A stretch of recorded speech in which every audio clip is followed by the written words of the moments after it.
In this example, we're going to be running the create transition between any element and arc command. And what this command allows us to do is to put a new arc in and then put some spirals before and after it.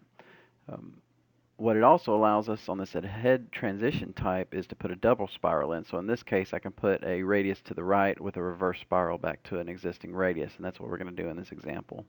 So my requirements are to have a 510 meter radius here and to have an ahead and back transition on each side of that radius of 84.67 meters.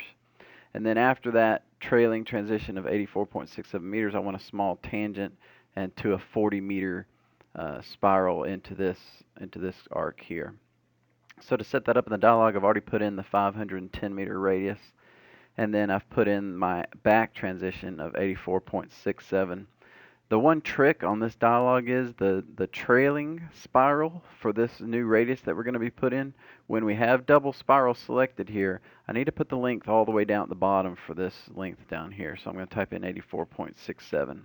So that's going to give us our 84.67 into the 510 meter radius, followed by the 84.67 on the end.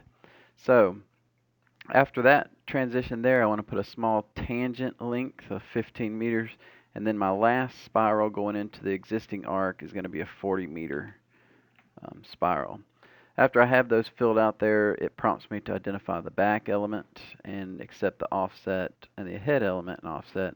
And then I just locate the transition, locate the construction sector there to draw it in, and trim extend my existing elements. So that's working well there. If I just want to go and quickly review those elements, I can click on it and run a horizontal report, and I can see that it did give me what I asked for. It gave me a beginning transition length of 84.67 into my curve with a radius of 510, and then a trailing transition. Remember, the trick was to put that length of that transition down at the bottom of the dialog, and then my 15 meter small tangent into my 40 meter transition into the current arc.